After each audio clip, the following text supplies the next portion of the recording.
আমাদের প্রিয় নেতা প্রয়াত শহীদ রাষ্ট্রপতি জিয়াউর রহমানের রুহের মাগফিরাত কামনা করতে, আমাদের প্রিয় নেত্রী দেশনেত্রী বেগম খালেদা জিয়ার সুস্বাস্থ্য এবং দীর্ঘায়ু কামনা, একই সাথে ইনশাআল্লাহ আগামী দিনের প্রধানমন্ত্রী, দেশ ও জাতির কর্ণধার, গণতন্ত্র পুনরুদ্ধারের অবিসংবাদিত নেতা আমাদের প্রিয় নেতা জনাব তারেক রহমানের রাজনৈতিক ভিশন এবং মিশন রয়েছে।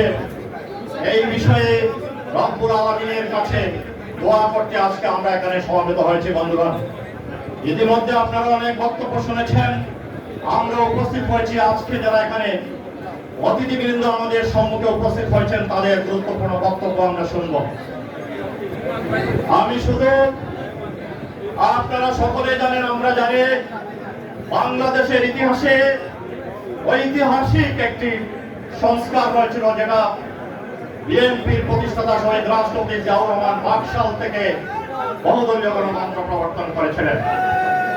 পরবর্তীতে আমাদের নেত্রী দেশনেত্রী বেগম খালেদা জিয়া ৯ বছর স্বৈরাচার বিরোধী আন্দোলন করে গণতন্ত্রকে প্রাতিষ্ঠানিক রূপ দিয়েছিলেন। আর বিগত ১৫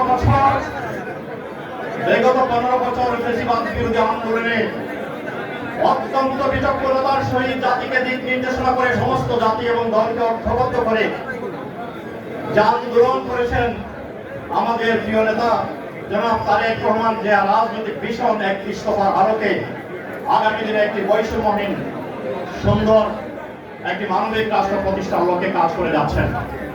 আমরা আজকে এই অনুষ্ঠান থেকে আমাদের নেতা শহীদ রাষ্ট্রপতি জিয়াউর রহমানের রুহের মাগফিরাত কামনা করছি।